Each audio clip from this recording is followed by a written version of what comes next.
नमस्ते दोस्तों, आज हम बात करेंगे टोल प्लाजा पर विवाद बनी घटना पे। रात के करीब 9:30 बजे का वक्त था। जयपुर कोटा हाईवे पर स्थित सूरजपुर टोल प्लाजा की पीली लाइटें दूर से ही चमक रही थी। ट्रकों की लंबी कतारें धीरे धीरे सरक रही थी। बीच बीच में कारों के हॉर्न और फास्टैग स्कैनर की बीप बीप की आवाज माहौल में घुल रही थी। तभी एक काली एसयूवी तेज रफ्तार से आई और अचानक ब्रेक लगाकर वीआईपी लेने के पास रुक गई। गाड़ी के शीशे काले थे और नंबर प्लेट पर यूनिट का स्टिकर चिपका हुआ था। ड्यूटी पर तैनात टोल कर्मी राघव ने मशीन हाथ में ली और आगे बढ़ा। उसने सामान्य स्वर में कहा, सर, टोल टैक्स 145 रुपये। लेकिन गाड़ी का शीशा नीचे होते ही अंदर बैठे व्यक्ति ने कठोर आवाज में कहा, तुम्हें दिख नहीं रहा? मैं आर्मी से हूं, मुझे टोल नहीं देना। राघव ने गौर से देखा। सामने बैठे लगभग 40 साल के व्यक्ति ने टी शर्ट पहन रखी थी, गले में एक चेन थी और डैशबोर्ड पर कैप रखी थी जिस पर आर्मी का बैज लगा था। राघव ने सहमति सहज में जवाब दिया, सर, नियम के मुताबिक ऑन ड्यूटी मूवमेंट पर ही छूट मिलती है। अगर आपके पास मूवमेंट ऑर्डर या ड्यूटी पास है तो दिखा दीजिए। इतना सुनते ही गाड़ी के अंदर बैठे व्यक्ति का चेहरा तमतमात उठा और उसने तेज आवाज में कहा, तुम्हें हमें नियम सिखाओगे? हम सरहद पर खड़े रहते हैं, तुम लोग एसी में बैठकर ऐसे पैसे वसूलते हो। आसपास खड़े कुछ ड्राइवर यह दृश्य देखने लगे। किसी ने मोबाइल निकाल लिया और रिकॉर्डिंग शुरू कर दी। राघव ने फिर शांत से कहा, सर, हम आपका बहुत सम्मान करते हैं, लेकिन यहाँ लगे बोर्ड पर साफ लिखा है, ऑफ ड्यूटी प्राइवेट व्हीकल पर छूट मान्य नहीं। तभी पीछे खड़ी गाड़ियों से हॉर्न की आवाज तेज हो गई और मोहल्ला में तनाव घुलने लगा। गाड़ी में बैठे व्यक्ति का नाम कैप्टन अर्णव मल्होत्रा बताया जा रहा था। हालांकि उस वक्त उन्होंने सिर्फ इतना कहा, मैं सेना में हूं और यह मेरा अधिकार है। राघव ने अपने सुपरवाइजर को इंटरकॉम पर सूचना दी। सुपरवाइजर दीपक भी मौके पर आ गया और उसने विनम्रता से कहा, सर, अगर आप ड्यूटी पर है तो कृपया दस्तावेज दिखा दीजिए, हम तुरंत गेट खोल देंगे। लेकिन अर्णव ने गाड़ी से उतरते हुए कहा, हमें हर जगह अपनी पहचान साबित करनी पड़ेगी क्या? देश के लिए जाने देने वाले को 145 रुपये के लिए रोका जा रहा है? यह सवाल सुनते ही भीड़ में खड़े कुछ लोग ने सहमति में सिर हिलाया तो कुछ ने कहा, नियम तो नियम है। कैमरे की फ्लैश चमक रही और वीडियो रिकॉर्ड हो रहा था।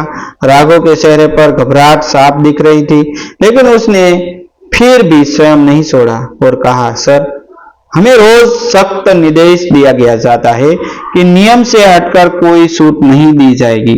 अगर हम ऐसा करेंगे तो हमारी नौकरी चली जाएगी।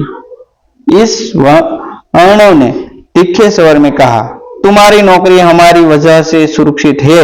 यह वाक्य हवा में तीर की तरह जना रहा। कुछ सेकंड के लिए सन्नाटा सा गया। फिर पीछे से एक ट्रक ड्राइवर बोला, भाई साहब, जल्दी करो, रात भर यही खड़े रहेंगे क्या? दीपक ने स्थिति संभालने की कोशिश की और बोला, सर, आप चाहे तो शिकायत दर्ज करवा दे सकते हैं, हम आपको नंबर दे देते हैं। लेकिन अर्णव ने गुस्से में कहा, मैं अभी अपने सीनियर को कॉल करता हूं। उन्होंने फोन मिलाया और कुछ ही दूर जाकर बात करने लगे। इस बीच राघव ने धीरे से कहा, दीपक सर, वीडियो बन रहा है। दीपक ने फुसफुसाकर जवाब दिया, हमें बस नियम फॉलो करना है। करीब 5 मिनट की वजह बाद अर्णव वापस आया और बोले, ठीक है, अभी दे रहा हूं पैसा, लेकिन याद रखना यह मामला यही खत्म नहीं होगा। उन्होंने 200 रुपये का नोट फेंकने का अंदाजा में आगे बढ़ाया। राघव ने शांति से छुट्टे लौटाए और गेट खोल दिया। गाड़ी तेजी से निकल गई, लेकिन पीछे छूट गया एक सवाल, क्या वर्दी का सम्मान नियमों से ऊपर है? अगली सुबह वह वीडियो सोशल मीडिया पर वायरल हो चुका था। किसी ने फैशन की दिया, आर्मी ऑफिसर को टोल पर रोका गया, तो किसी ने लिखा, नियम सबके लिए बराबर। कमेंट सेक्शन में बहस छिड़ गई। कुछ लोग लिख रहे थे कि सेना के जवानों को हर जगह फ्री एंट्री मिलती चाहिए, तो कुछ कह रहे थे कि अगर हर कोई खुद को ऑन ड्यूटी बता दे तो सिस्टम कैसे चलेगा। न्यूज चैनलों ने भी कभी विकल्प उठा ली और डेबिट शुरू हो गए। समान बनाम नियम। राघव का परिवार घबरा गया। उसकी मां ने फोन पर कहा, बेटा तुमने किसी बड़े आदमी से पंगा तो नहीं ले लिया ने? राघव ने सिर्फ इतना कहा, मां मैंने वही किया जो मुझे सिखाया गया। दूसरी ओर अर्णव के यूनिट में भी चर्चा होने लगी। कुछ साथियों ने कहा, भाई छोड़ो, इतनी छोटी बात भी थी, तो कुछ ने समर्थन दिया, सिस्टम को समझना चाहिए। लेकिन असली आग सोशल मीडिया पर भड़क रही थी। लोग वीडियो को लाखों बार देख रहे थे। हर कोई अपने हिसाब से फैसला सुना रहा था। शाम तक टोल प्लाजा पर मीडिया चैन पहुंच गई। माइक्रोफोन लेकर रिपोर्टर खड़े हो गए। राघव से पूछा गया, क्या आपको सेना का सम्मान नहीं? उसने झिकझिकाते हुए जवाब दिया, हम पूरा सम्मान करते हैं, पर हमारे पास नियम है। उसी वक्त किसी ने कमेंट किया, अगर वह सच में ऑन ड्यूटी होते तो सवाल हवा में तैरता रहा। लेकिन सच्चाई यह थी कि उस रात गाड़ी निजी यात्रा पर थी, कोई आधिकारिक मूवमेंट ऑर्डर नहीं था। फिर भी भावनाएं उफान पर थी। देशभक्ति, सम्मान, अधिकार और नियम सब एक ही मंच पर टकरा रहे थे, और इसी टकराव ने इस छोटी सी घटना को राष्ट्रीय बहस में बदल दिया, जहां हर व्यक्ति अपने अनुभव और विचारों के आधार पर फैसला सुना रहा था।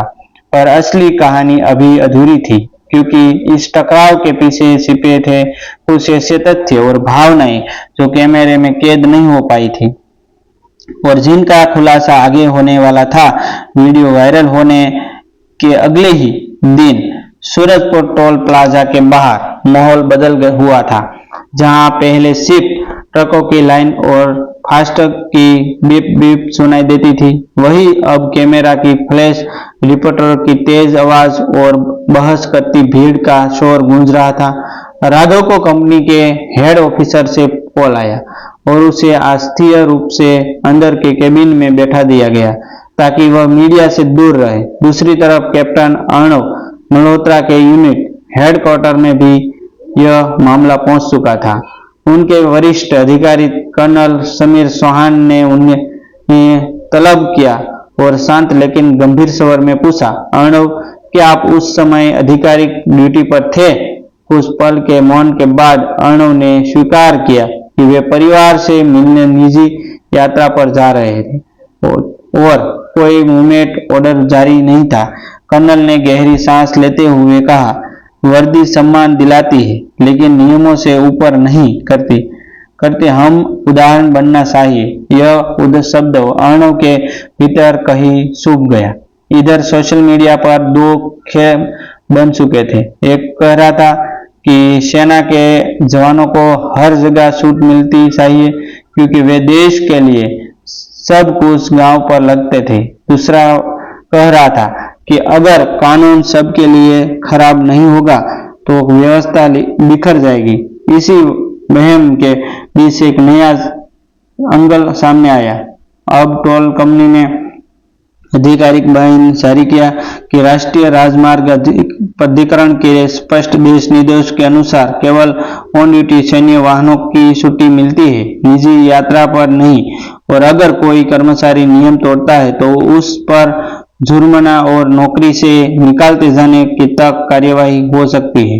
यह सुनकर कोई लोगों का नजरिया बदला, क्योंकि अब बात सिर्फ 145 रुपये की नहीं बल्कि सिस्टम की पारदर्शिता और जवाबदारी की थी। तीसरे दिन अचानक एक अप्रत्याशित दृश्य देखने को मिला जब कैप्टन अर्णव खुद टोल प्लाजा पर पहुंचे। इस बार बिना गुस्से के, बिना भीड़ के उन्होंने राघव को अलग बुलाया और कहा, उस रात में भावनाओं में बह गया था। मुझे लगा जैसे मेरी पहचान पर सवाल उठाया गया, लेकिन शायद मैं भूल गया कि तुम्हारी भी एक जिम्मेदारी है। राघव ने झिकझिकाते हुए कहा, सर, मेरा इरादा कभी अंधार करने का नहीं था। दोनों के बीच कुछ क्षणों का मौन रह गया। फिर अर्णव ने आगे बढ़कर कहा, मिलाया और कहा, सम्मान दोनों तरफ से होना चाहिए। यह दृश्य किसी कैमरे में कैद नहीं हुआ, लेकिन वही मौजूद कुछ कर्मचारियों ने बाद में बताया कि माहौल एकदम बदल गया था। उधर न्यूज चैनल ने इस सुलह को भी खबर बना दिया, लेकिन असली सिक लोगों के मन में बैठने लगी थी कि वर्दी का सम्मान अनिवार्य है, पर कानून की ताकत भी उतनी ही जरूरी है, क्योंकि अगर नियम भावनाओं के हिसाब से बदलने लगे तो हर व्यक्ति खुद को विश्वास मानने लगेगा और फिर व्यवस्था का संतुलन टूट जाएगा। वही अगर सम्मान खत्म हो जाए तो समाज में कटुता फैल जाएगी। इस घटना के दोनों पक्षों को आईना दिखाया गया, एक को कि अधिकारी के साथ विनम्रता जरूरी है और दूसरे को कि नियम लागू करते समय संवेदनशीलता भी इतनी महत्वपूर्ण है। कुछ हफ्तों बाद टोल प्लाजा पर एक नया बोर्ड लगाया गया, जिसमें स्पष्ट शब्दों में सैन्य सूट के नियम लिखे गए थे, ताकि भविष्य में भ्रम की स्थिति न बने। राघव अपनी ड्यूटी पर पहले की तरह खड़ा था, लेकिन अब उसकी पहचान सिर्फ एक टोल कर्मी की नहीं, बल्कि नियमों के पालन की मिसाल के रूप में हो चुकी थी। वही कैप्टन अर्णव ने अपने ड्यूटी में एक छोटी सी मीटिंग में कहा कि देशभक्ति सिर्फ अधिकार मांगने के नहीं, बल्कि नियमों का सम्मान करने में भी है। और शायद यही इस पूरी कहानी का सार था कि वर्दी और कानून दोनों ही देश की ताकत है, और जब दोनों एक दूसरे के सम्मान से खड़े होते हैं तभी व्यवस्था मजबूत बनती है, नहीं तो एक छोटी सी बहस भी राष्ट्रीय बहस में बदल जाती है। आखिरकार यह टकराव किसी की हार या जीत में नहीं, बल्कि समझदारी में खत्म हुआ, और लोगों के मन में यह सवाल छोड़ गया कि सच सम्मान क्या है, विशेष अधिकार लेना या बराबरी से नियम मानना। शायद जवाब दोनों के संतुलन में छिपा है। थैंक यू दोस्तों, मिलते हैं एक न्यू वीडियो के साथ, एक न्यू स्टोरी के साथ। तब तक बनी रहिए हमारी चैनल के साथ। Thank you.